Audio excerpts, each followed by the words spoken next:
아멘. 네, 하나님께 영광의 박수 올려드리겠습니다. 네, 옆 사람과 인사하시겠습니다. 반갑습니다. 축복합니다. 사랑합니다.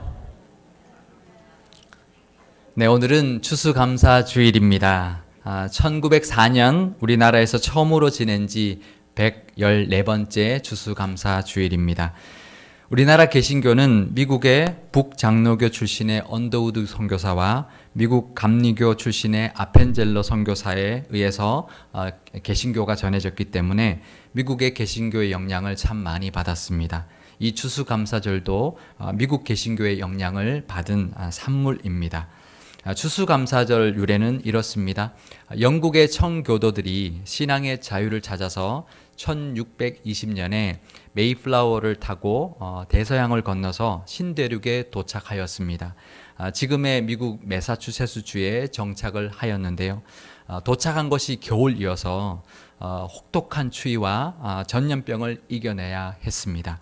도착한 102명 중에 반이 죽었고요.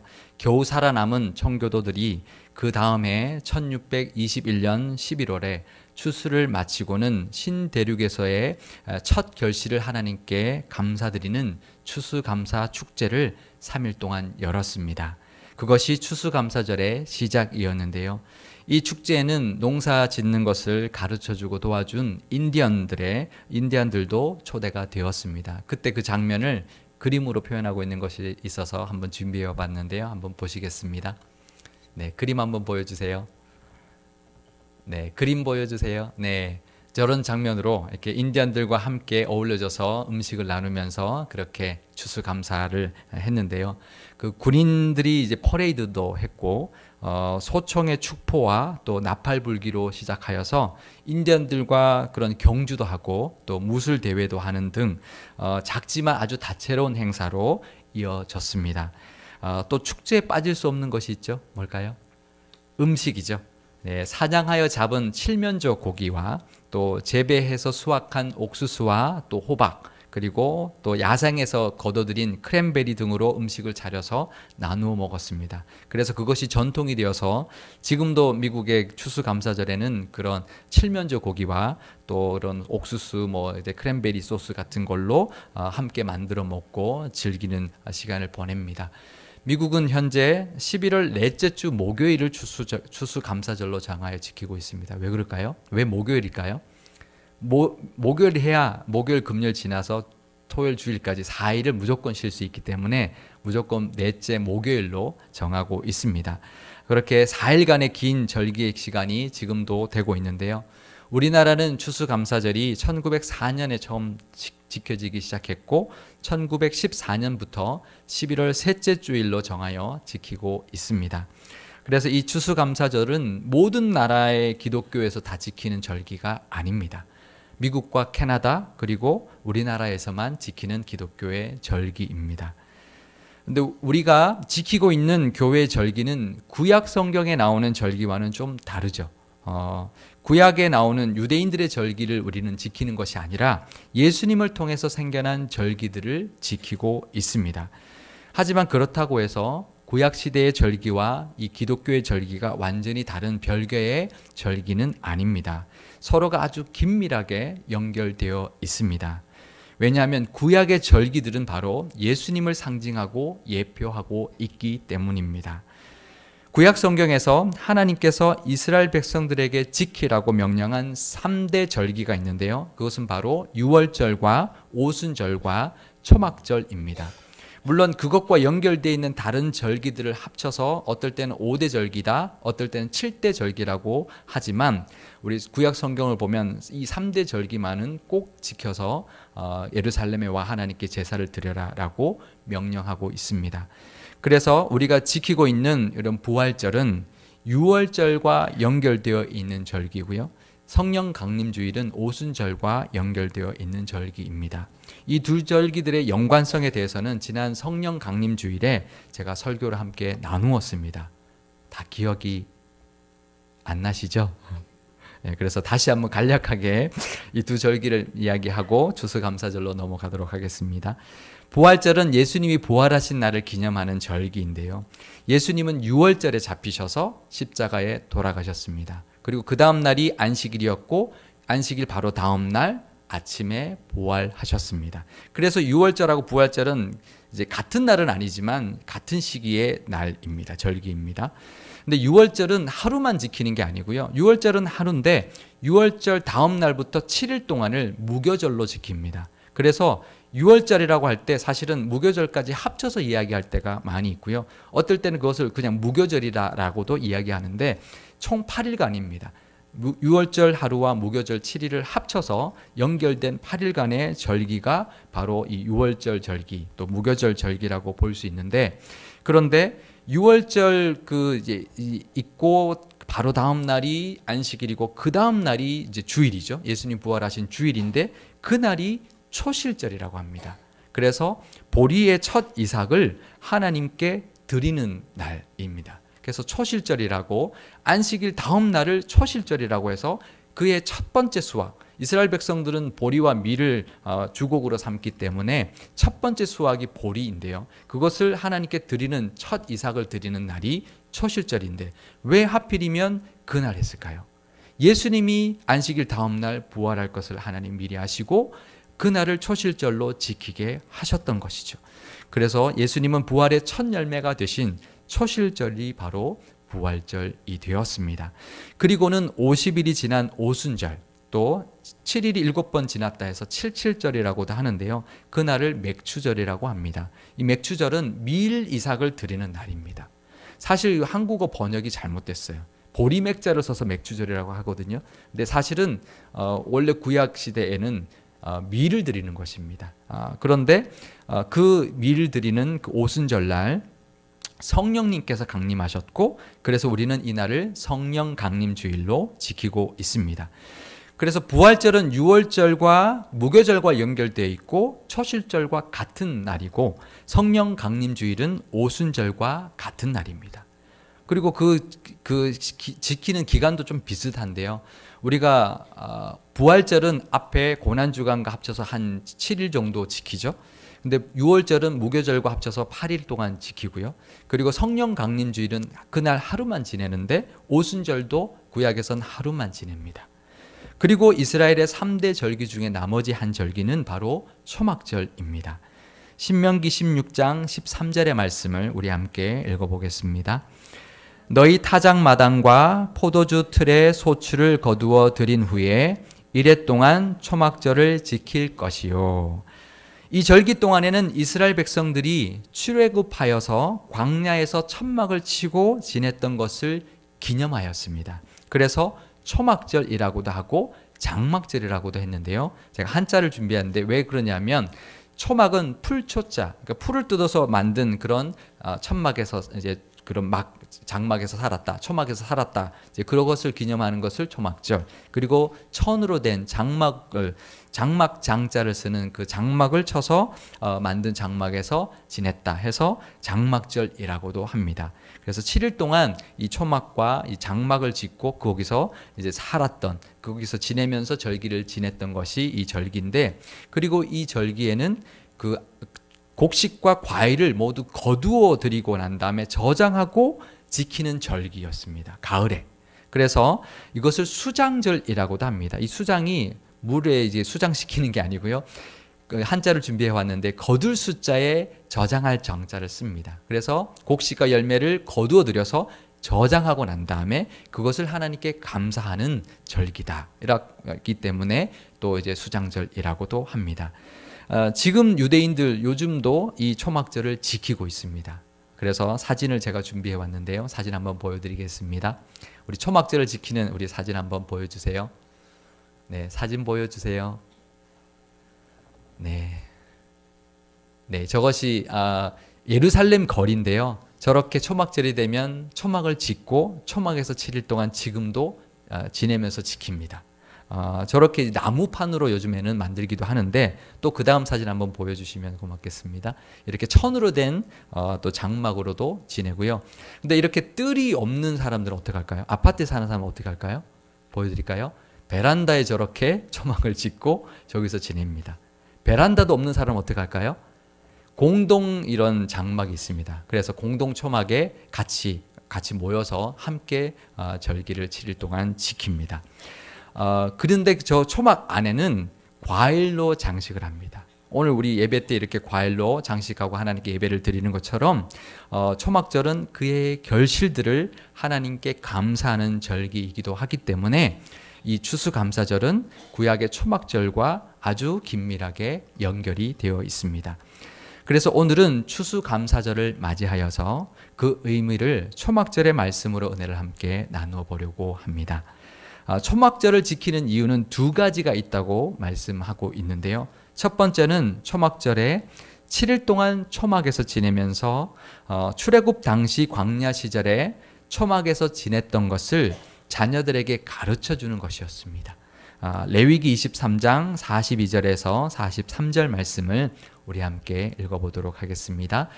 너희는 이레 동안 초막에 거주하되 이스라엘에서 난 자는 다 초막에 거주할지니 이는 내가 이스라엘 자손을 애굽 땅에서 인도하여 내던 때에 초막에 거주하게 한 줄을 너희 대대로 알게 함이니라. 나는 너희의 하나님 여호와이니라. 아멘. 그리고 두 번째는 풍성한 수확을 하게 해주신 하나님께 감사드리는 것이었습니다. 레위기 23장 40절 말씀도 우리 함께 읽어보겠습니다. 첫날에는 너희가 아름다운 나무 실과와 종려나무 가지와 무성한 나무 가지와 시내 버드를 취하여 너희의 하나님 여호와 앞에서 이레 동안 즐거워할 것이라. 아멘. 광야 시절에 초막에서 지내면서 힘들었지만 하나님께서 함께 해주셨고 또 만나와 메추라기로 먹여주셨고 40년 동안 입은 옷과 신은 신발이 해치지 않게 지켜주셨다는 그것을 자녀들에게 가르쳐주고 또한 어른들도 함께 해주신 그 하나님을 기억하는 것이 그 이유였습니다. 올 한 해 우리도 힘들 때도 있었을 것입니다. 고생스러울 때도 분명히 있었을 것입니다. 그런 가운데도 하나님께서 함께 해주셨다는 것을 기억할 수 있기를 바랍니다. 올 한 해도 지켜주신 하나님의 은혜에 감사할 수 있기를 바랍니다. 그리고 한 해마다 소산물을 다 거두고 난 뒤에 거두어들인 열매와 나뭇가지를 흔들면서 하나님께 감사하며 즐거워했습니다. 우리도 1년 동안 하나님이 도와주셔서 맺은 그런 많은 결실들을 하나님께 감사하며 즐거워하는 이 추수감사 예배가 되실 수 있기를 바랍니다. 그런데 오늘 오늘 읽은 신명기 본문의 말씀은 레위기 말씀과는 좀 다른 점이 몇 가지 있습니다. 단순히 풍성한 결실 때문에 하나님께 감사하고 즐거워하는 것이 아니라는 것을 알 수 있는데요. 신명기 16장 15절 말씀을 우리 함께 읽어보겠습니다. 내 하나님 여호와께서 택하신 곳에서 너는 이레 동안 내 하나님 여호와 앞에서 절기를 지키고 내 하나님 여호와께서 내 모든 소출과 내 손으로 행한 모든 일에 복 주실 것이니 너는 온전히 즐거워할지니라. 아멘.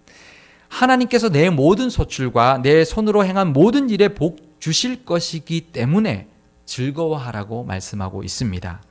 초막절은 하나님께서 풍작을 주시면 지키고 풍작을 안 주셔서 흉작이 되면 그래서 결실이 풍성하지 않으면 지키지 않아도 되는 것이 아니었습니다.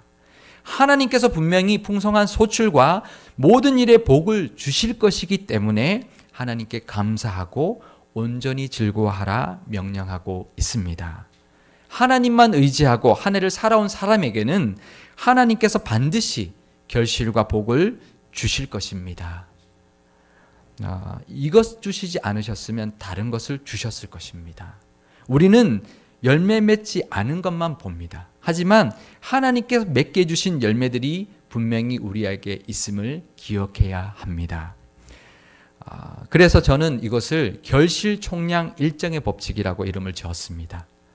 다른 결실을 안 주셨으면 다른 걸 주셨을 거예요. 다 합치면 거의 같은 결실을 우리 모두에게 주셨을 것이라는 이 말씀의 은혜를 우리는 누리고 우리가 기억해야 합니다.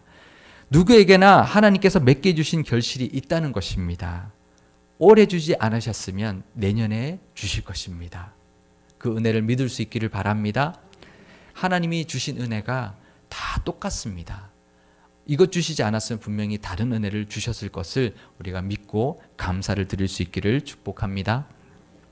그리고 그 결실을 감사할 뿐만 아니라 오늘 말씀에 보면 온전히 즐거워하라 말씀하고 있습니다.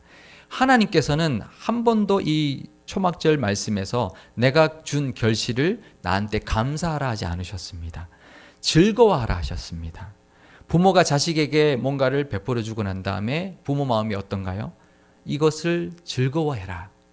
그러지 내가 이거 줬지? 나한테 감사해. 그러지 않죠. 그러면 우리 자녀는 어떻게 해야 됩니까? 부모에게 감사합니다 해야죠. 하나님은 우리에게 즐거워하라 하십니다.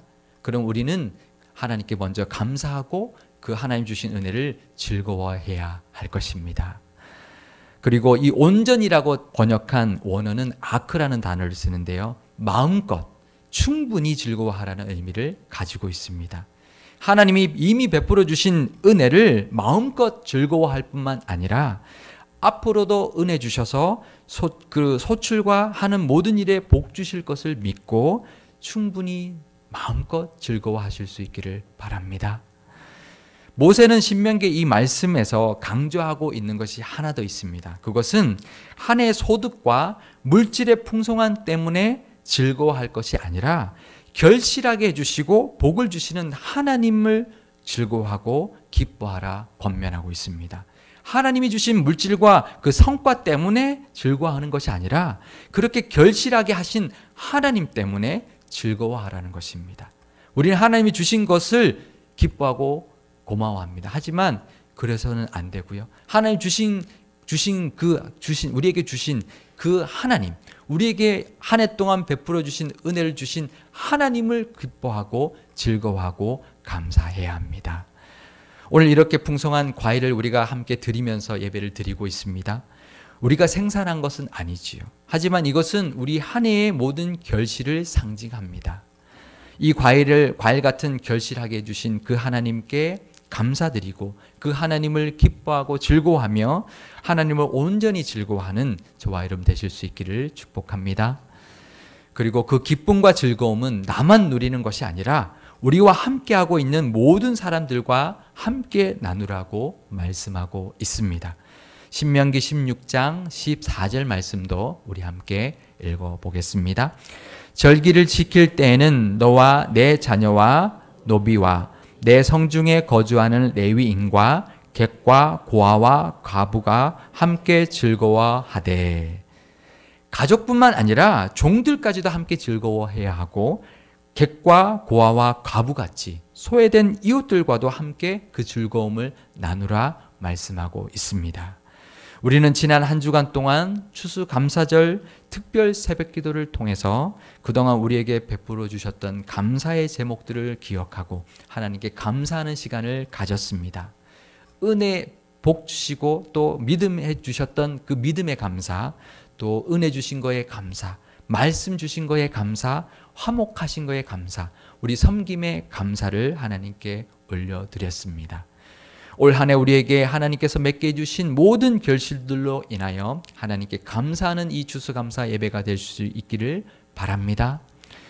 그리고 믿음의 결실로 인해서 또 베풀어 주신 모든 은혜로 인하여 또 주신 말씀으로 인하여 또 화목하게 하신 것, 또 내가 봉사할 수 있게 섬길 수 있게 한 것, 내가 또 섬김 받은 것에 대하여서도 감사할 수 있어야 합니다. 하나님 주신 어떤 열매나 어떤 결과물들 때문이 아니라 믿음, 또 은혜, 말씀, 또 화목, 또 섬김에 대해서도 하나님께 감사를 올려드릴 수 있기를 바랍니다. 그래서 오늘 이 시간 하나님의 주신 모든 것을 다 기억하고 그 은혜를 온전히 하나님께 감사하며 마음껏 즐거워하시는 이 예배가 되실 수 있기를 축복합니다. 아직 주시지 않은 것이 있다면 올해가 가기 전에 주실 것을 믿고 그 복을 기대하며 바라보면서 하나님께 감사를 올려드리는 복된 추수감사 예배가 되시기를 축복합니다. 그리고 하나님 앞에서 온 가족과 온 교우들이 함께 즐거워할 뿐만 아니라 그 결실의 은혜를 이웃과도 나누는 귀한 시간이 되실 수 있기를 주님의 이름으로 축원드립니다. 기도하시겠습니다. 하나님 아버지 참 감사합니다. 올 한 해도 많은 결실을 맺게 해 주셨습니다. 이 시간 그 은혜를 다 기억나게 하여 주시고 하나도 빼지 않고 하나님께 감사로 올려드릴 수 있게 하여 주옵소서. 우리 교회에게